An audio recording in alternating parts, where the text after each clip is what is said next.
Here's another something worth considering, and I don't know how important it is, but it might be really important. It depends on how important. This is something that Carl Jung said, so it depends on how important Jung is. Now, Freud established the field of psychoanalysis, and with it, investigation, I would say, rigorous investigation into the contents of the unconscious. Now, modern psychologists and psychiatrists like to, what would you say, denigrate Freud. But and I think there's a reason for that. I think that Freud's fundamental insights were so profound and so valuable that they got immediately absorbed into our culture, and now they seem self-evident, and so that all that's left of Freud is his errors. You know, because we believe everything else. We believe all the profound things he discovered. We just take them for granted, and so we don't believe the things that he said that weren't quite on the money, and that's all we credit him with now. But he was certainly the first person who brought up the idea of the unconscious in a rigorous manner, and he was the first person to do a rigorous examination of dreams, because the Interpretation of Dreams is a great book. It's well worth reading.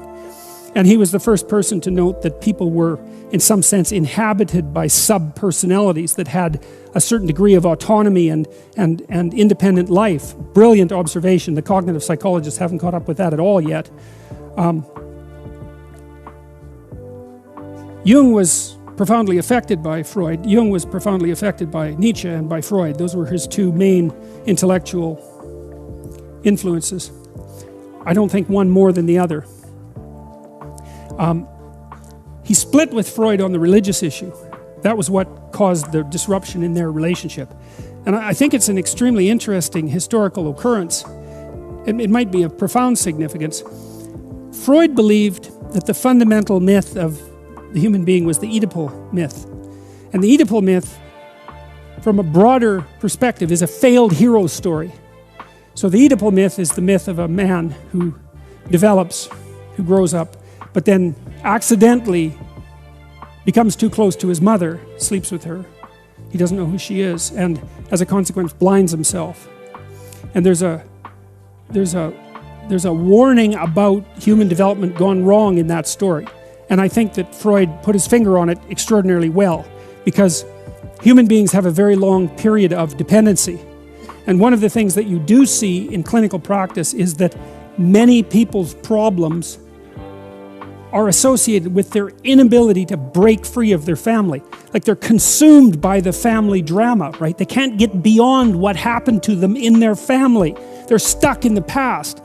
And that's equivalent, symbolically speaking, you might say, to the idea of being too close to your mother, of the boundaries being improperly specified. And that happens far more often than anyone would like to think. As I said, Freud thought it was a universal. But Jung, see, he had a different idea, and his idea was that it wasn't the failed hero story that was the universal human myth. It was the successful hero story. And that's a big difference. Like, it's seriously a big difference.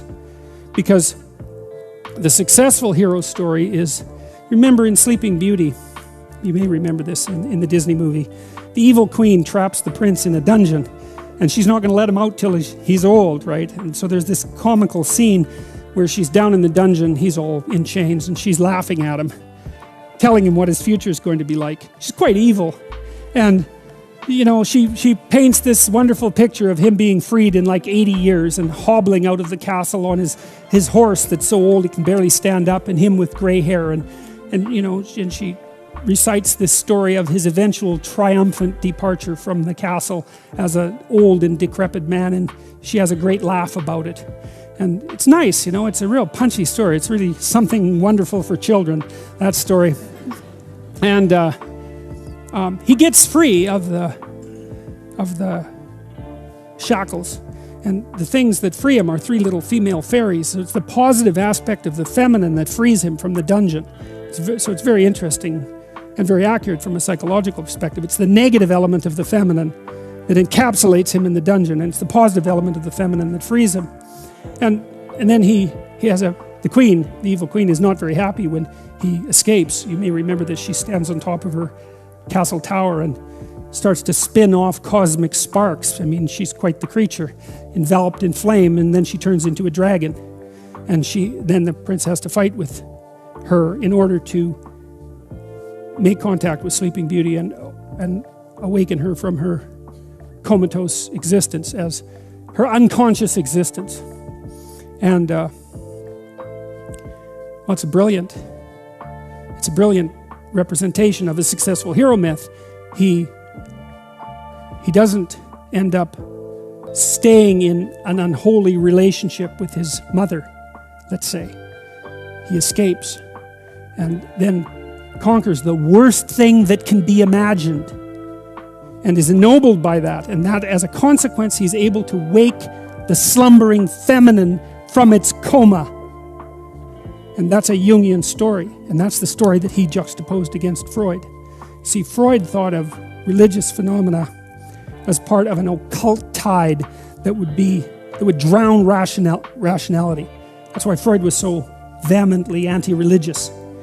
And Jung thought, no, it's not the case. You're throwing the baby out with the bathwater. There's something profound and central to the hero myth. And Jungian clinical work is essentially the awakening of the hero myth in the analysand, in the client or in the patient, to conceptualize yourself as that which can confront chaos and triumph, and that's associated with an ennobling of consciousness and the establishment of proper positive relationships between male and female. And I'm a skeptical person. I'm a very, very skeptical person, and I've tried with every trick I have to put a lever underneath Jung's story and lift it up and disrupt it, and I can't do it. I think he was right and that Freud was wrong. I mean, I have great respect for Freud. I think he got the problem diagnosed very, very nicely, and in my clinical work I see the phenomena that Freud described emerge continually, constantly. The best, if you're interested in that, there's a documentary you should watch. I may have mentioned it before. I think it's the best documentary ever made. It's certainly the best one I've ever seen. It's called Crumb. And it's about an underground cartoonist, Robert Crumb, who was part of the hippie movement, although he hated hippies. He was part of the hippie movement in the 60s in San Francisco and started the entire underground comic culture that manifested itself eventually in graphic novels. He was quite a significant figure from the perspective of popular art, and a very, very intelligent man. And also, I would say, a hero, although a very bent and depraved and warped one. Someone very acutely aware of his own shadow. And the documentary outlines his attempts to escape from his absolutely dreadful mother, and the failure of his two brothers to do the same thing. One of whom ended up as a street beggar in San Francisco, and the other who drank furniture polish and died 6 months after the documentary was produced. It's an unbelievably shocking documentary. It's the only piece of film that I've ever seen that captures Freudian pathology. I've never seen anything, because you can't see it generally unless you're in a clinical situation, unless you know the details of someone's lives, the personal, intimate details. You cannot communicate it. But the documentarist who made the film, it was Robert Zwigoff, if I remember correctly, was a friend of the Crumbs. And so he got access in a way that no one else would have. And they were also very forthright and forthcoming about their situation in general. I would highly recommend that. It's a real punch. If you want to know how a rapist thinks, like if you actually want to know, because maybe you don't want to know. In fact, you probably don't want to know.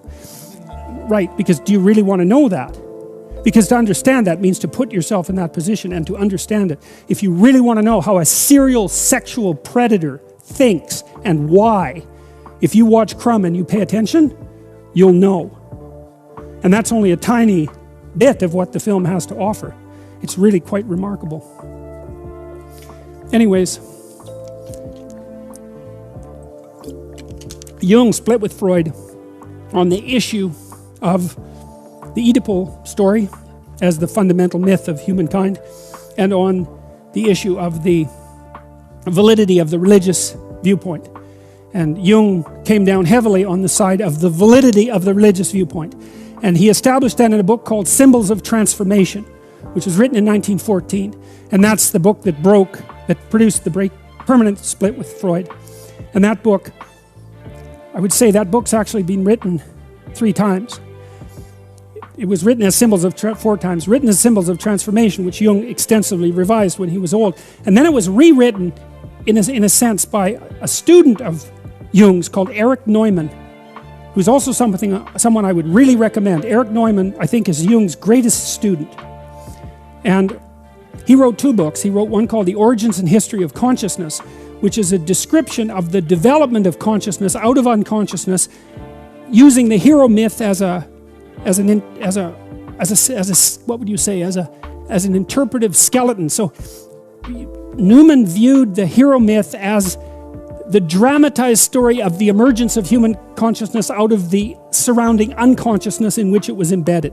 The struggle of consciousness upward towards the light, like a lotus flower struggles up through the muck and the water to lay itself on the surface of the water and bloom and reveal the Buddha, which is, of course, what the lotus flower does from a symbolic perspective. And for Neumann, the hero's story was the story of the successful development of consciousness.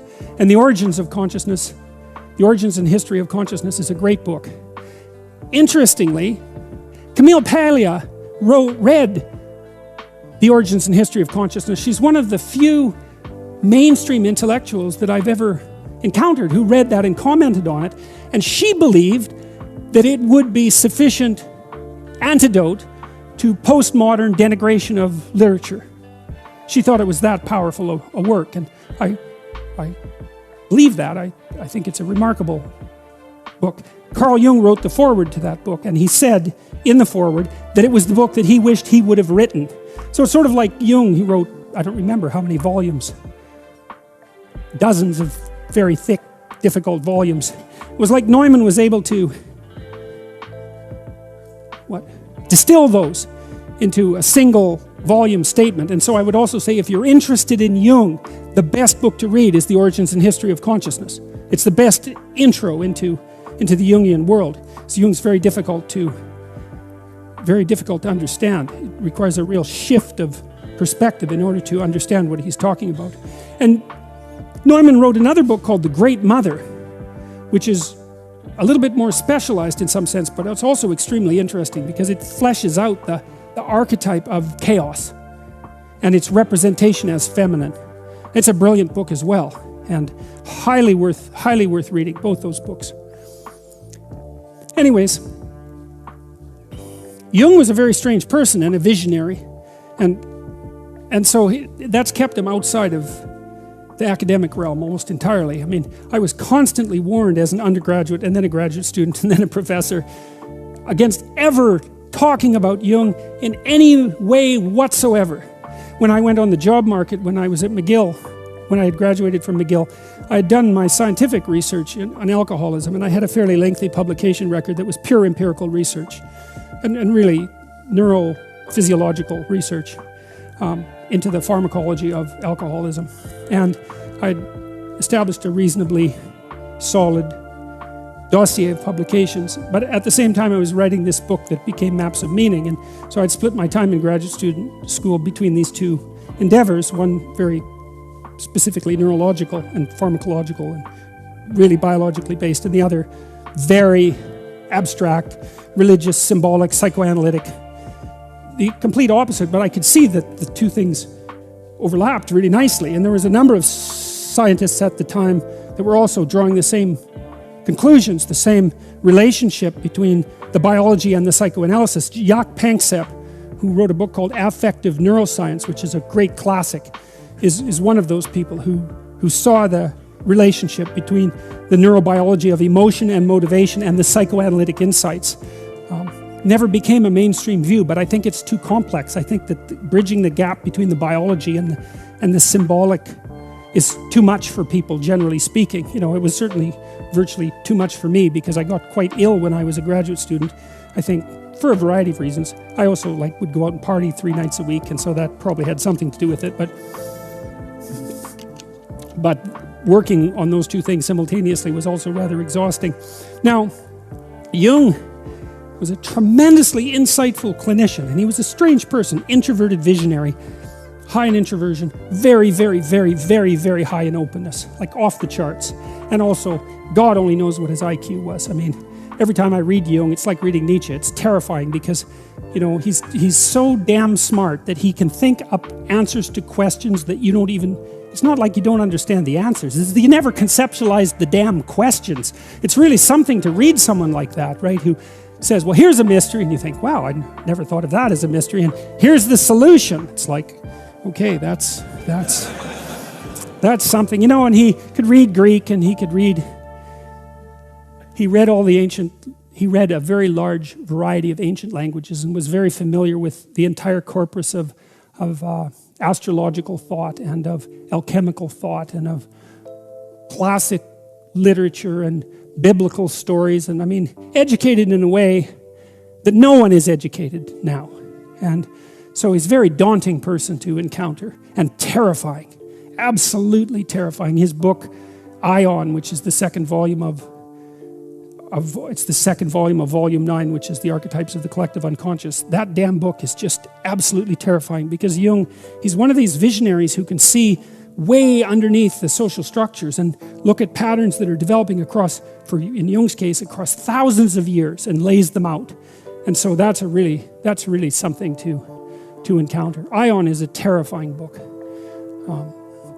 Anyways, one question might be, well, because I read Jung and I think, how the hell did he know these things? How could he figure these things out?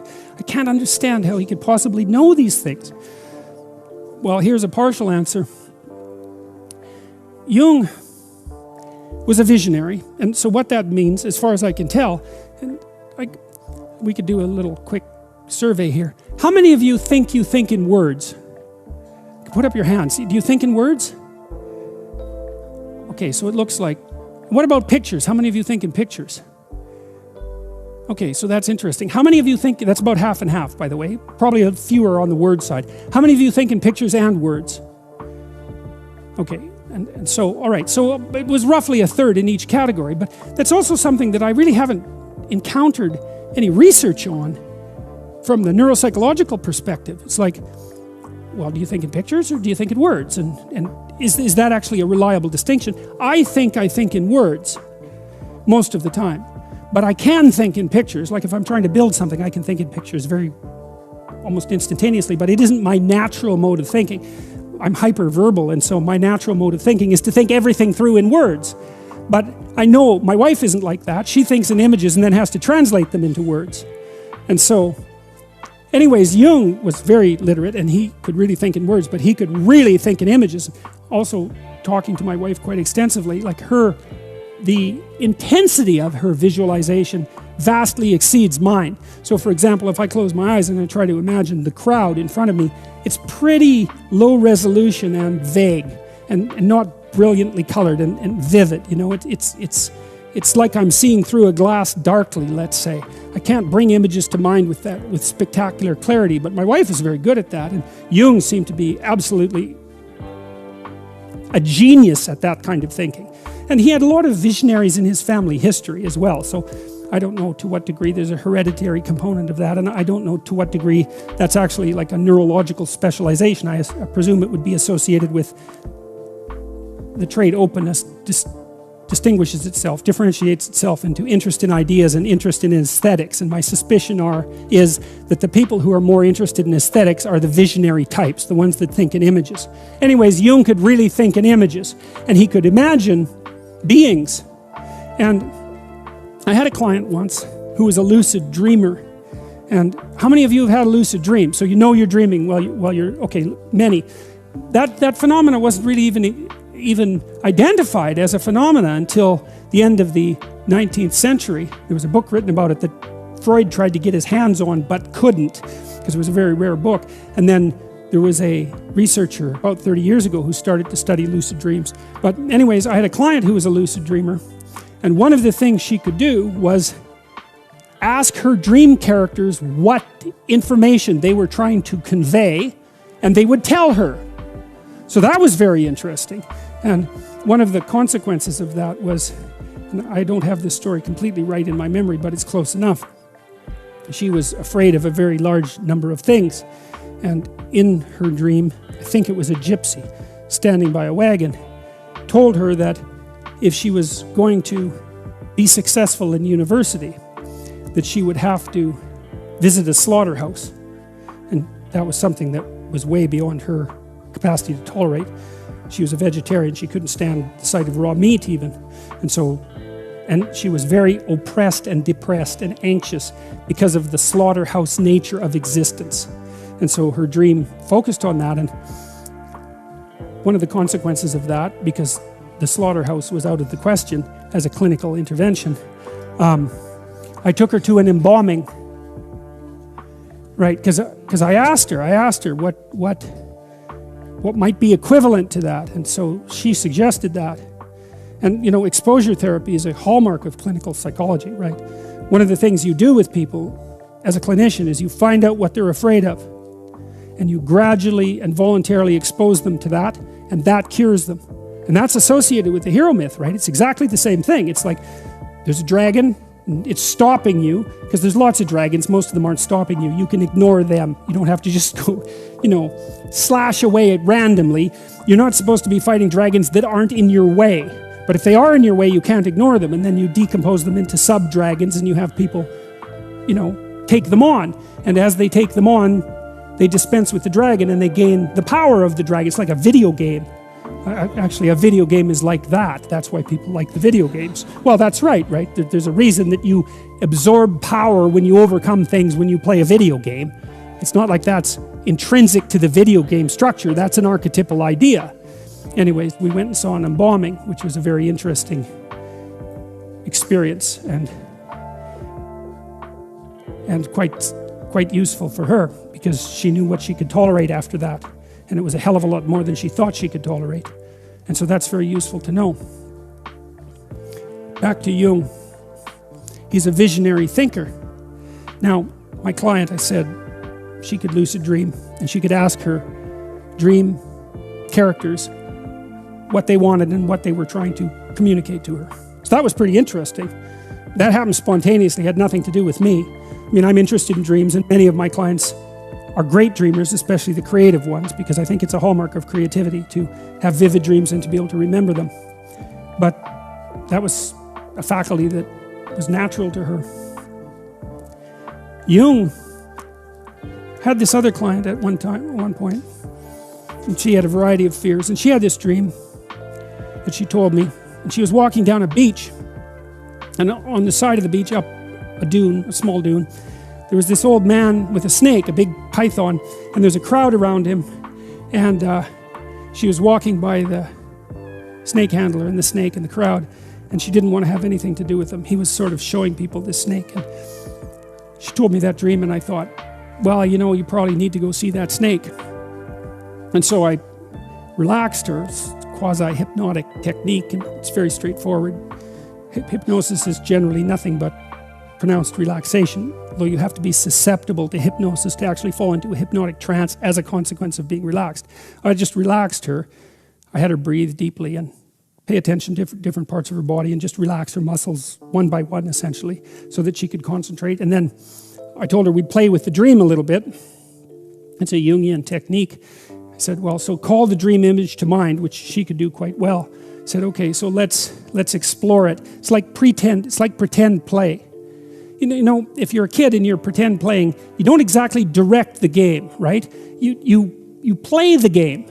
So it's partly your direction, obviously, because you're the player, but the thing also happens spontaneously of its own accord.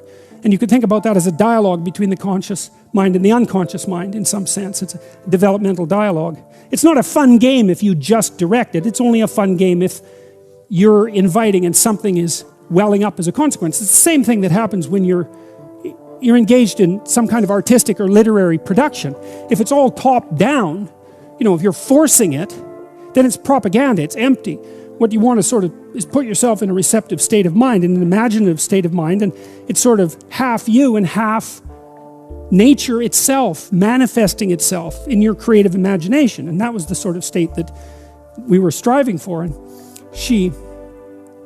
I asked her when she was relaxed, I said, well, what do you think about the snake handler? And she said, well, he's probably a charlatan, and he's just there trying to impress the crowd and to show off. And she was afraid to go up there because she thought people would push her towards the snake and she'd have to touch it. And so there was a fear of the crowd issue going on there too. And I said, well, just look, go up there, but do it under these conditions. Is that, if people get pushy, what are you going to tell them? And so we figured out something. He said, look, you just tell them that, you want to look at the snake at your own pace and that you don't need any encouragement or help, and it would be good if you were just left alone. So that enabled her to defend herself. So she was afraid that the crowd would push her to do something that she didn't want to do. That was part of the theme of the dream.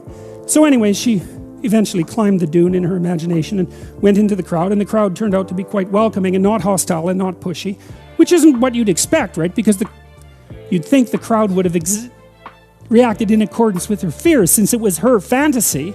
But that's the thing about fantasies, they have this autonomous quality.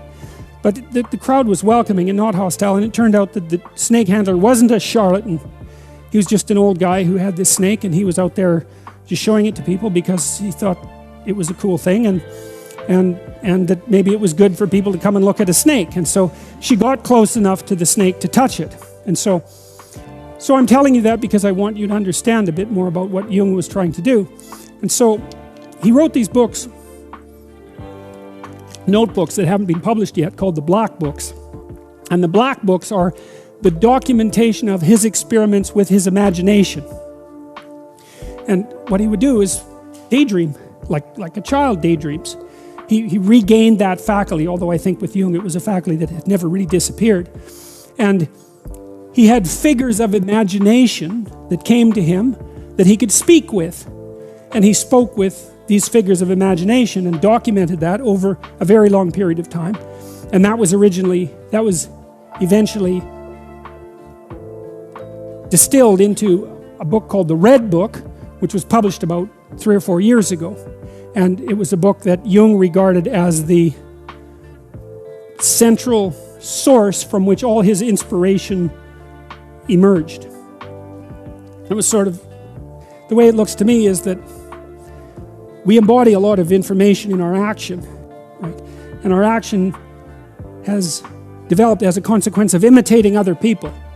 And not only the people around us, but of course the people around us imitated the people who came before them, and those people imitated the people who came before them, and so on, so far back that it's as far back as you can go. And so you embody these patterns of behavior that are extremely informative, that you don't understand, that are a consequence of collective imitation across the centuries. And so then those patterns can become manifest as figures of the imagination.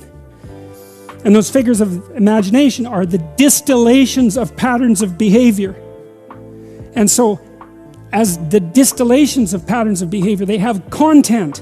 And it's not you, that content. You could even think about it as content that's evolved, although it's culturally transmitted. It's content that's evolved. And so these figures of the imagination can reveal the structure of reality to you.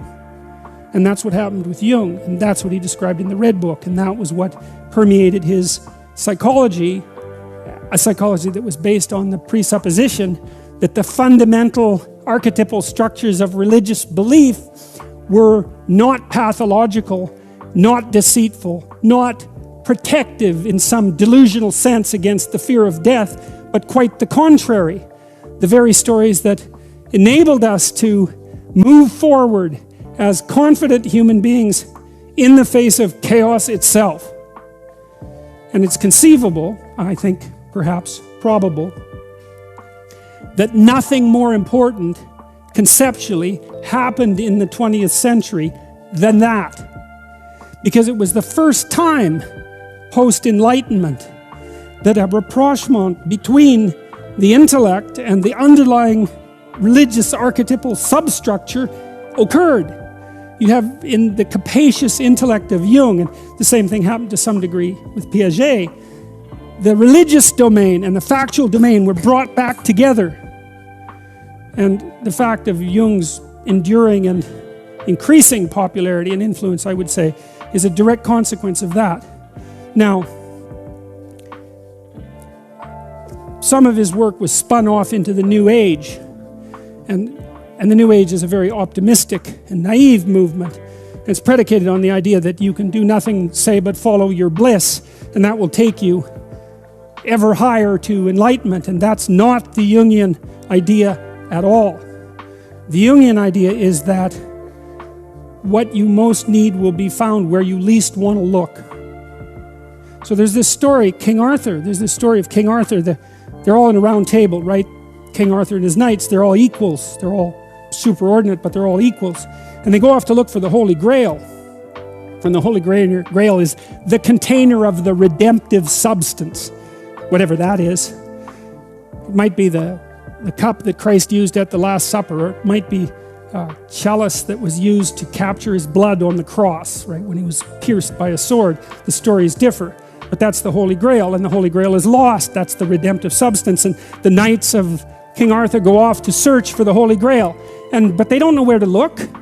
So where do you look when you don't know where to look for something you need desperately but have lost?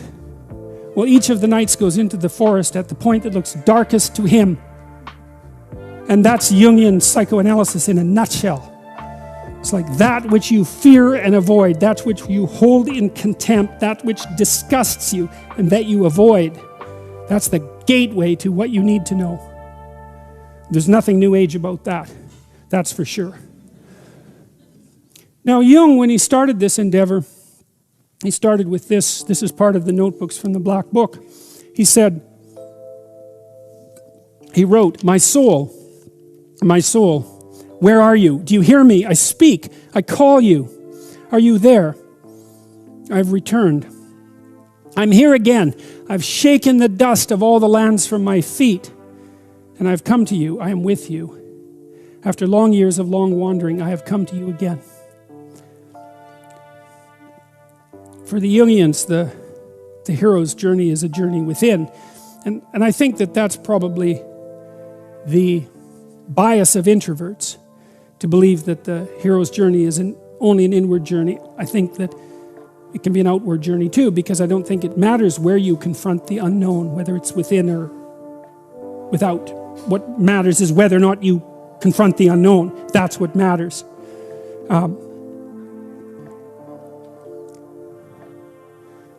But he found that what he had ignored was an undiscovered part of himself. So that might be something that was equivalent to Huxley's notion that there's tremendous potential breadth in the realm of human conscious experience. And Huxley was influenced to some degree by Jung. Now, Jung knew of Huxley's experiments and had commented on psychedelic use. And he said something like, beware of wisdom you did not earn. And Jung was very good at stating things very profoundly, very simply. And that's a very intelligent piece of advice. Beware of wisdom you did not earn. He wrote a paper, if you're interested in this sort of thing. He wrote a paper called The Relations Between the Ego and the Unconscious, which is an absolute masterwork, but completely incomprehensible unless you know what it's about. And what it's about is the danger of what he called ego inflation. And so one of the things that can happen as a consequence of a revelatory experience is that the division between the individual ego and what would you call it? It's so hard to come up with a word that isn't somehow naive or cliched.